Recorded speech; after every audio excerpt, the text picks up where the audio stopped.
찾아가는 말씀 기도 시간입니다. 사순절 6일 차인 오늘도 하나님의 은혜가 성도님들의 가정과 일터와 삶의 자리 가운데 넘치시기를 주님의 이름으로 축복합니다.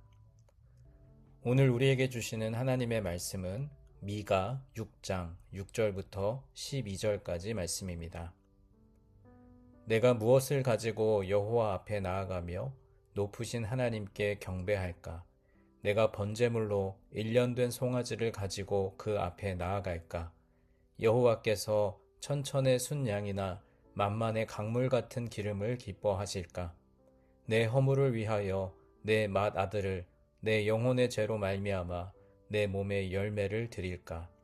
사람아, 주께서 선한 것이 무엇임을 내게 보이셨나니 여호와께서 내게 구하시는 것은 오직 정의를 행하며 인자를 사랑하며 겸손하게 네 하나님과 함께 행하는 것이 아니냐.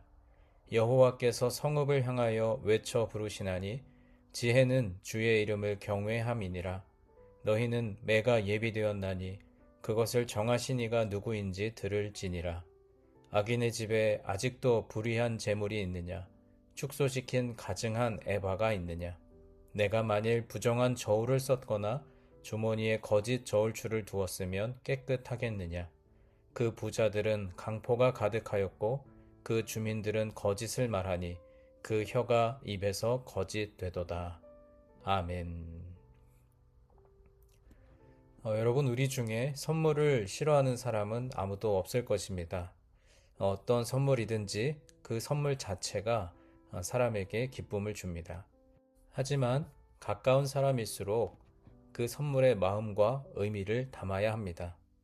자녀가 부모님께 드리는 선물, 또 부부가 주고받는 선물, 또 연인이 사랑을 약속하면서 주고받는 선물은 더욱 그렇습니다. 화려한 포장을 하고 비싼 것을 줄 수는 있으나 그 속에 마음이 담겨 있는지 받는 사람은 금세 알아차립니다. 비록 소박하다 하더라도 사랑을 가득 담고 있으면 받는 사람은 매우 행복할 것입니다. 그렇다면 우리 하나님은 어떠실까요? 하나님이야말로 드리는 이의 마음을 가장 잘 알고 계십니다. 영이신 하나님은 우리가 하나님께 가지고 나오는 것에 담긴 내용과 의미를 알고 계십니다. 그러므로 우리가 하나님 앞에서 속일 수 있는 것은 없습니다.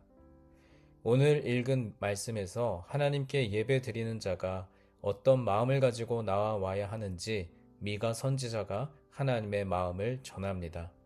하나님은 중심을 보시고 예배 드리는 이의 사연을 다 알고 계십니다.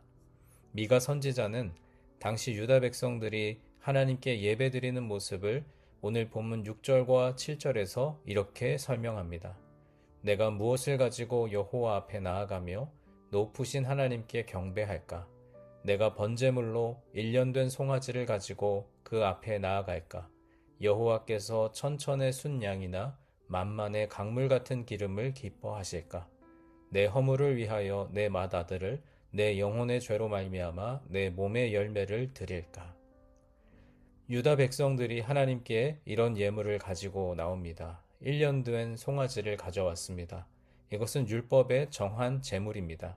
흠 없는 수컷으로 1년 된 송아지를 하나님께 드리는 것은 흠 잡을 데 없는 제사입니다. 당연히 그렇게 해야 하는 것이죠. 그런데 하나님은 1년 된 송아지를 드리는 것에 무언가 만족스럽지 않아 보이십니다. 왜냐하면 송아지만 드리기 때문입니다. 사람들은 율법에 기록된 1년 된 송아지의 그 속 깊은 의미를 이해하지 못했습니다. 송아지를 준비하면서 하나님께 마음을 함께 드려야 함에도 불구하고 그들은 단지 송아지만 하나님의 제단에 바치고 이것으로 의무를 다했다고 생각했습니다.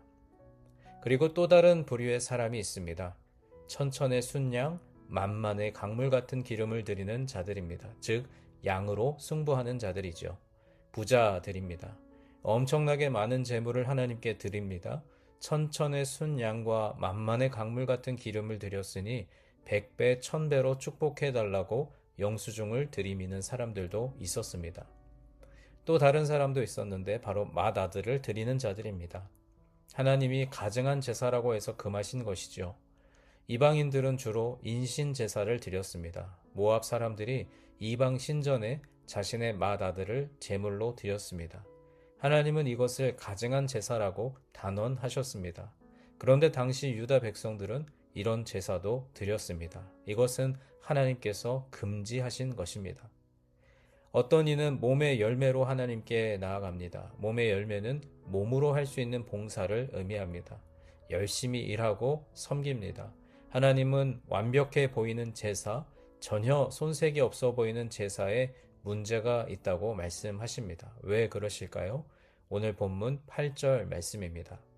사람아, 주께서 선한 것이 무엇임을 내게 보이셨나니 여호와께서 내게 구하시는 것은 오직 정의를 행하며 인자를 사랑하며 겸손하게 네 하나님과 함께 행하는 것이 아니냐. 하나님께서 원하시는 제사를 명백히 밝히셨습니다. 정의, 인자, 그리고 겸손입니다.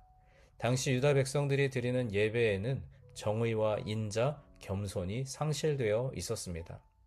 그리고 이어지는 10절과 11절 말씀에서 하나님은 정의와 인자가 상실된 뇌를 조목조목 설명하십니다.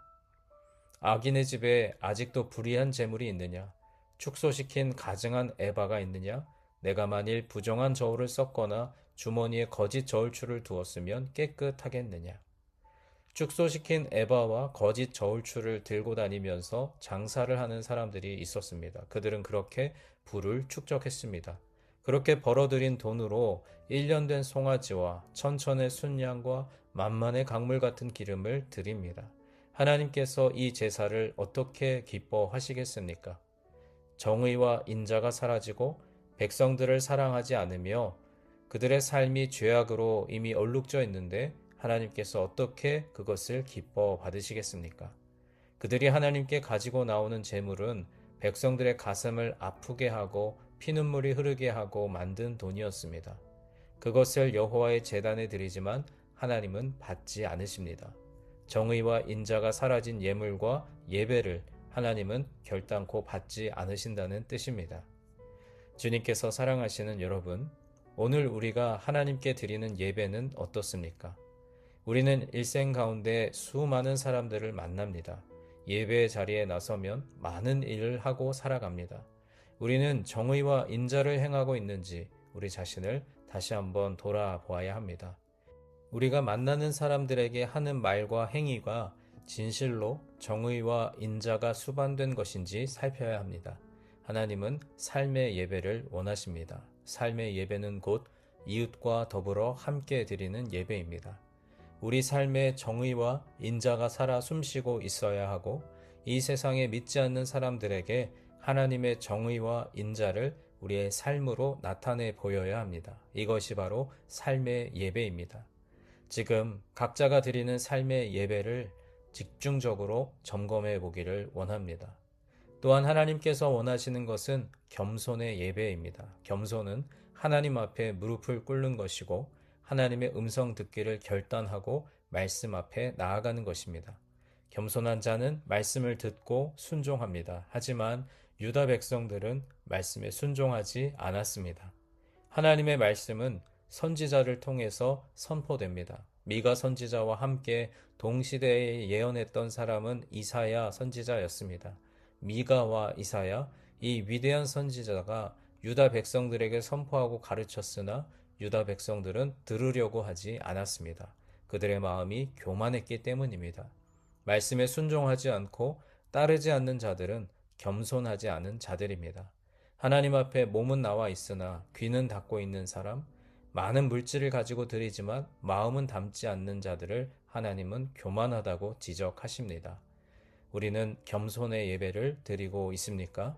우리는 수없이 많은 설교를 듣고 또 성경을 읽고 쓰지만 말씀에 귀와 마음을 닫고 내가 원하는 방식대로 생각하고 행하고 있다면 우리는 겸손의 예배를 드리지 못하는 사람입니다. 하나님께서 오늘 우리에게 말씀하신 정의와 인자 그리고 겸손의 예배를 주님께 올려드리는 우리 모두가 되기를 주님의 이름으로 간절히 축원합니다.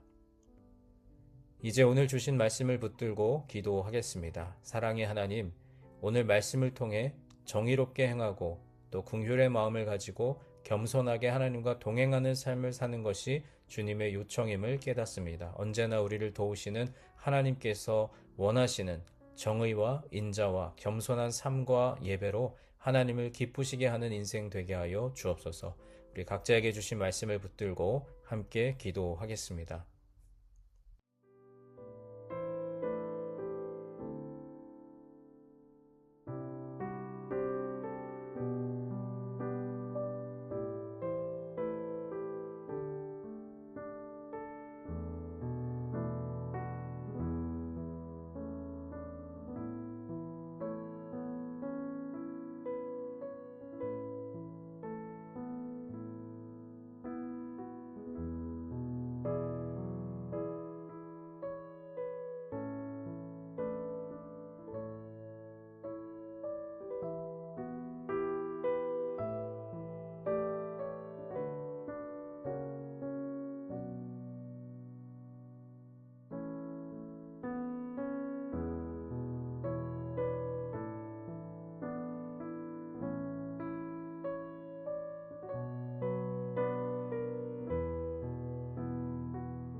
두 번째로 교회를 위해서 기도하겠습니다. 지금 우리 교회 공동체가 기도하고 있는 두 가지 기도의 제목, 담임 목사님 청빙과 새 땅 프로젝트가 사람의 생각과 방법이 아니라 하나님의 뜻대로 이루어지게 하옵소서.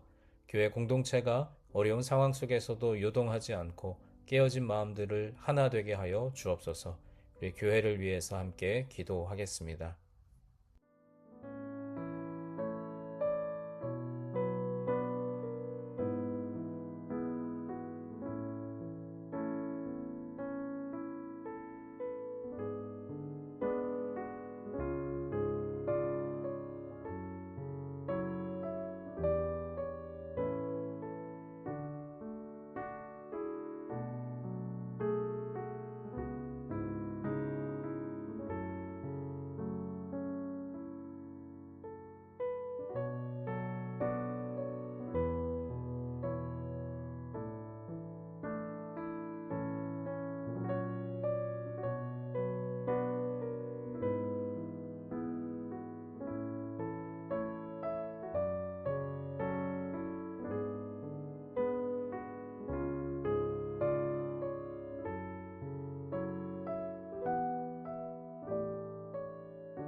마지막 세 번째로 세상을 향하여 기도할 때 우리의 가정과 일터를 위해서 기도하겠습니다.